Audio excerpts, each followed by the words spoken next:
For years and years, like most creative people, I've had more ideas than I could possibly handle at any given time. Podcasts, videos, music, writing. And every time an idea would pop into my head, I'd feel this overwhelming pressure like, I have to make sure this idea sees the light of day. I have to make time for it. For as long as I can remember, even way back to being a kid, I've carried this belief, like this moral belief, that if I have an idea and I'm passionate about it, I should be able to make it happen. Surely, if I just manage my time well enough, if I do it right, I can figure out a way to do all of them. Deep down, I knew that wasn't realistic, but it didn't stop me from trying to force it or from feeling guilty when inevitably I couldn't. Over the years, that guilt kind of piled up.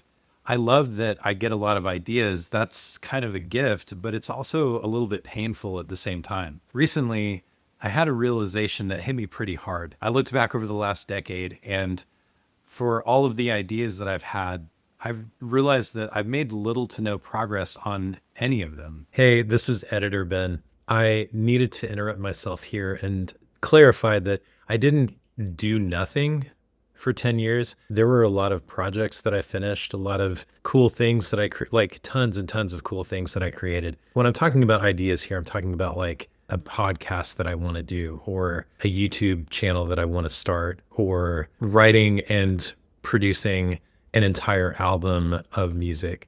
So it's like capital I ideas or capital P projects, or, however you want to think about it. I'm not like looking back over the last 10 years and like, I didn't do anything at all.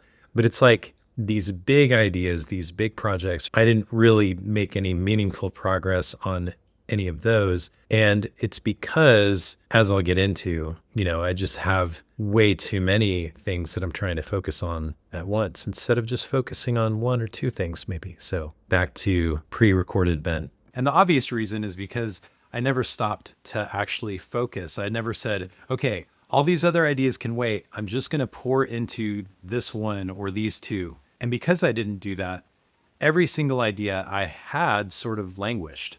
None of them really had a chance to grow into something real. And that realization was a wake-up call. I don't want the next 10 years to look like the last 10. So I started doing some work to reframe how I think about ideas, and I finally found an analogy, a metaphor that kind of made it click for me. I'm a songwriter. I've got hundreds of unfinished songs in notebooks and voice memos, but that doesn't really bother me because every unfinished song, every scribble, every demo, every draft that I've written in a Google Doc is part of the path that leads to the finished songs. They're the raw materials. I don't need to think of every idea as this, like, my little baby, I'm responsible for raising you to adulthood. Instead, I can think of these ideas as like song demos. Most of them won't ever be finished, and that's okay because they still matter. They're still important to the process of bringing an idea to life. They're the DNA that gets woven into the ideas that I actually carry across the finish line.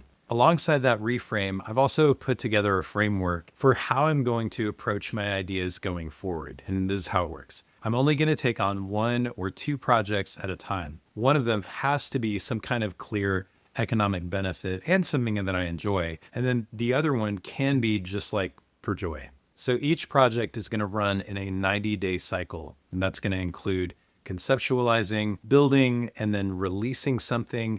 And then at the end, reflecting on the past 90 days and how it went. If it's a podcast, maybe that means a season of 10 to 12 episodes. So at the end of the 90 days, I'd look back and I ask, did I enjoy the process? Do I want to keep on going? Or do I want to call this one finished and move on to the next idea? Every new idea that comes into my head goes into an idea bank. That's where all of my ideas that I'm not working on get to just hang out. There's no pressure. There's no like trying to figure out whether or not I can do them or how I'm going to do them. They just get to sit there. Then at the end of each 90-day cycle, I can make a decision about whether I want to bring one of those ideas and actually produce something. And that way I don't get distracted by all of the different things that I want to do. I can just focus on a couple of things and actually finish and honor the ideas that I have. Now, there's a part of me that's like, if you're only working on one or two things at a time, you're going to have all of this other stuff that goes unfinished. But this brings me back to the realization that I had. If the next decade goes the way that the past decade did, then I'm not going to make any progress anyway. So like, what do I have to lose by saying no to a bunch of stuff and saying yes to one or two things that I can actually accomplish? And honestly, I think this is going to help me accomplish more over time than I would have if I just tried to juggle everything, because every cycle I'll have something real to show for my efforts, something finished, something that I've actually released. I'm going to start my first 90-day cycle this October, so I'll share how it goes. But for the first time in a long time, I feel pretty hopeful about getting things done. I'm never going to make every idea real, but the ones that I do choose will finally have a chance to see the light of day. This way of reframing ideas and this framework are helping me feel hopeful about actually making progress. And I hope they spark inspiration for you too. How do you deal with idea overload? Tell me in the comments. Thanks for watching, and I'll see you next time.